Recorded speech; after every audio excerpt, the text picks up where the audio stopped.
So the new record is a covers record. Was it known from the get-go that this was going to be a covers record and not original album? Oh, absolutely.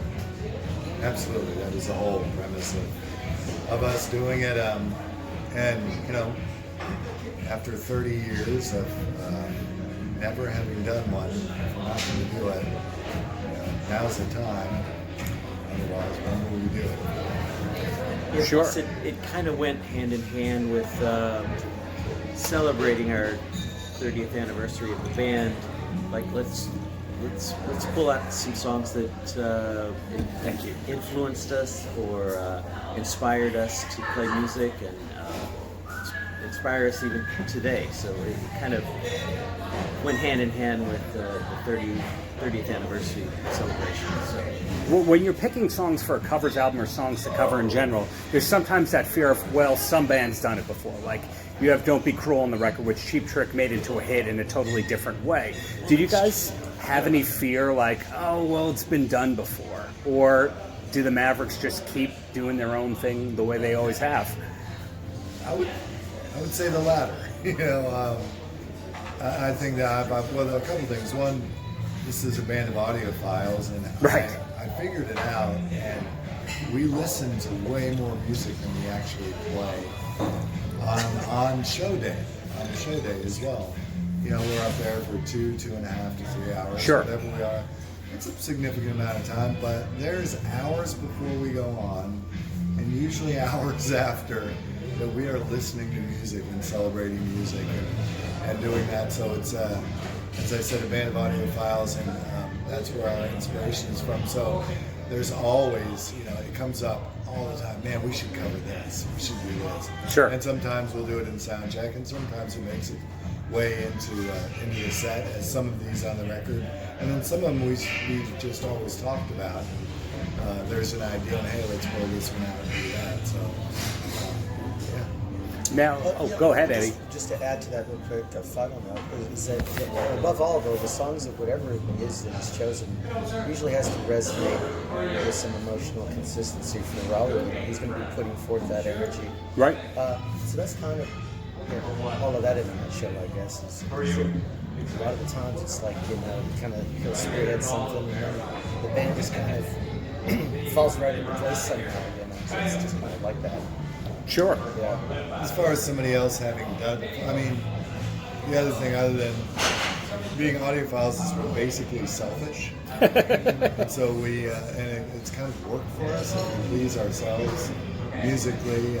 It's gonna when we record, and that carries over in the live show, which is where we have a good time. So that seems to be working. This self-gratification. It seems to be moving into the audience, and it's where we do what we do best.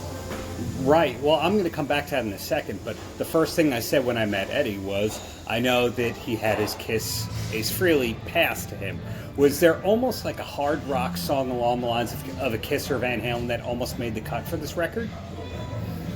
Well, not on the hard rock, not on... we covered a Motley Crue song on a Motley Crue tribute. But very much a different version. Right. I can't remember anyone coming up as a possibility. Well, there again, too, though, you know, Raul, he you know, these songs really have to have some emotional resonance with him first. You know, he's putting that energy forward. He's singing the songs. He's out in front of everybody. And his tastes tend to come more in certain genres and certain styles in certain decades. You know? Right.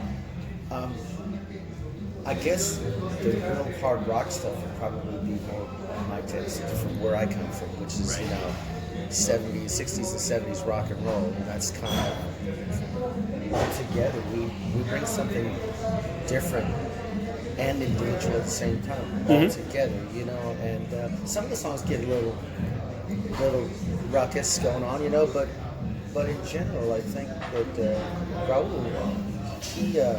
he always makes great songs. Let's just face it. You know? Of course. And anything he sings is going to be pretty fantastic, you know.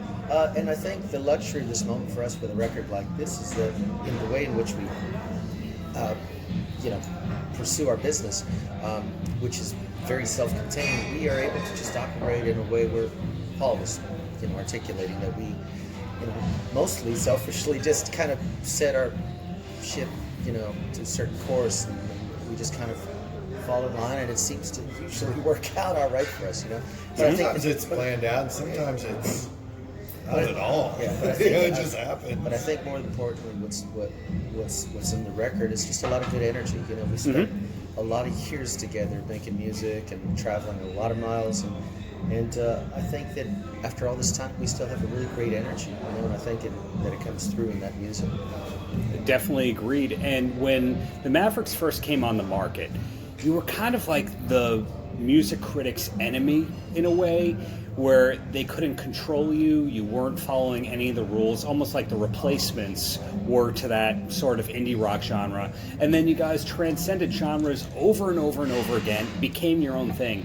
I'm curious when the media finally turned around and started being okay and fair. Well, I mean, especially in today's world, it's okay to be transgenre. Oh, sure. I see what he did there, but what he's saying is... we have our own math now.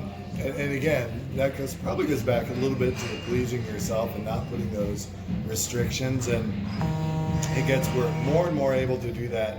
However, I mean, I only remember, I think even we've been fortunate in the labels that we've been with, really even back to MCA. I mean, very little restrictions were ever put on us musically. I mean, to the point they gave us free reign, to the extent where when we did Trampoline and put horns and really started cross-pollinating genres, it didn't work in the country field. And at that time in the 90s, you were really stuck in whatever bin you were in, whether it was country rock, R&B or jazz or whatever.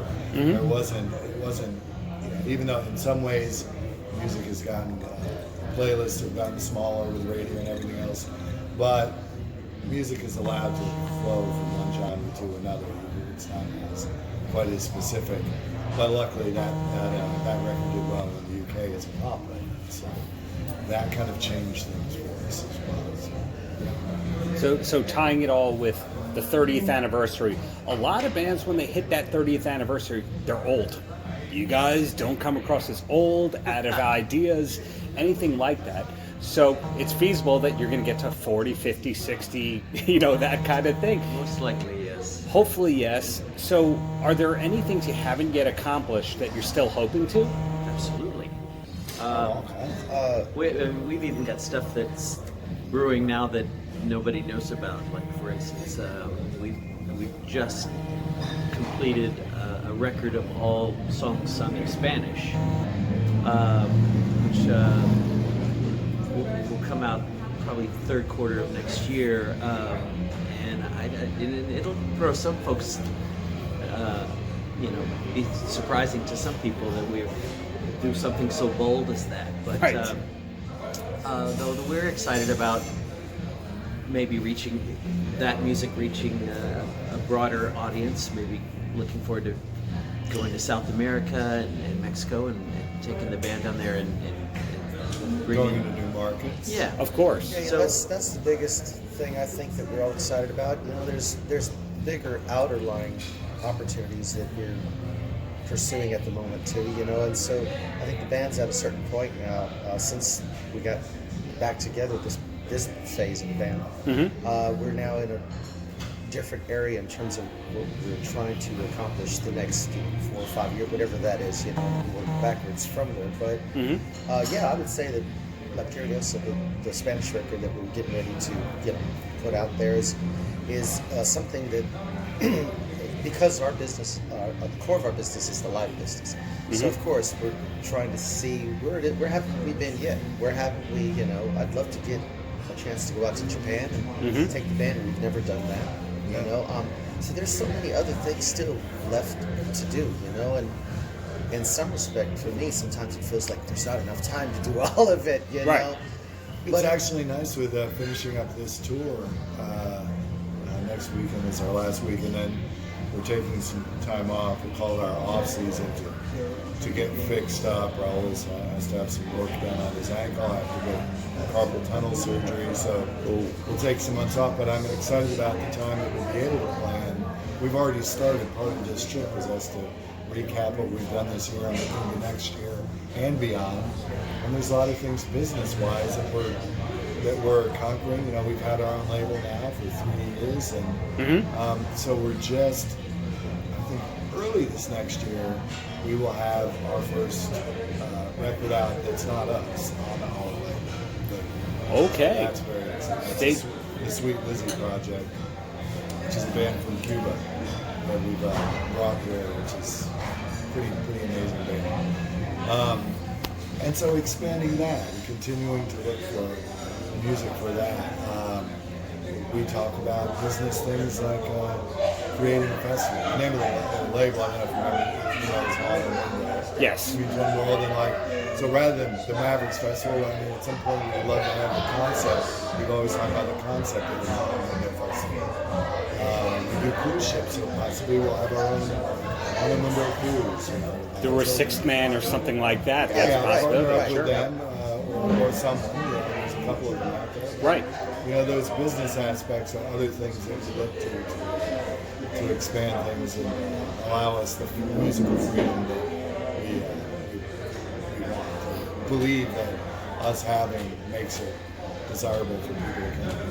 So this is not that 30th anniversary of we're going to play our best album and then disappear and come back for the 35th and the 40th. This is the cottage industry done well. So speaking of the Spanish album, have you ever heard the David Lee Roth Spanish album?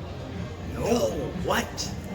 How's that possible? I'll tell you more about that one off. You're like a 70s, 80s rocker, right? Blowing my mind. I could tell. Blowing my mind. Someone's got to be, but also into the Yeah. Mavericks. Yeah. So in closing, any last words for the kids? Do your homework. I was gonna say, I hope my son is asleep right now. It's way past his bedtime. Good night, Neo. Well, I guess if I had anything to say to all the kids out there that might be listening, hopefully they are, but you know, if you're going to find yourself in a situation where you think you want to pursue, you know, career in this business, not only do you have to be tenacious, but you have to be patient, and you have to really be genuine with what it is you're trying to put forth. You know, this band has never tried to do one thing or the other. It's always just allowed the creative energy just to happen. But in doing so, it's been the most fulfilling musical experience I've ever had in my life. And we all have been doing this a very long time. All done stuff. collectively and separately, you Yes. know. But the way in which we operate, it comes down to that we're very genuine about what we do, and I think that's how you can sustain that energy for 35, 36, 80, whatever it is, you know. But I think that we have somehow found a way to do that through the music and through all of us, you know, being great friends. So I guess that's my advice, you know, just make sure what you're doing, just you have to really love it, because it's an awful lot of work that it takes to put it out there, an awful lot, you know. Anything to add, Paul? No, I mean, I can't follow that. Eddie Perez put it perfectly. Perseverance. Perseverance, tenacity. Never give up. But it I has see to be what you did genuine. there. It has to be genuine too. Yeah, It yeah. has to be real. It's You to know? come from the heart. If you I don't- mean, you know, for me, it's like no matter what song we play as a band up there on stage, I feel like they're all great ones, you know, and I put every bit of my emotional energy into it in the best way I possibly can. Sure. And when you consider that we do that on a consistent basis, 100+ times a year, every year, non-stop, that's a testament to the music and how it resonates with us. It has to be real, it has to be genuine, you know. I mean, it has to be something you believe in, you know. I would add, you know, even, and it's the same thing said a different way. I mean, you can put it to really anything. It's a work ethic. Anything worth doing is worth doing well. So do it to the best of your ability and enjoy it in the moment while you're doing it. And that really, and don't expect there to be a reward. Fame is not a reward. You know, success, you know, the reward, honestly, the one that you should be cognizant of is the fact that you have this ability to create music and are creative in that way and have that outlet. That's your gift right there. Everything else is gravy, so enjoy that.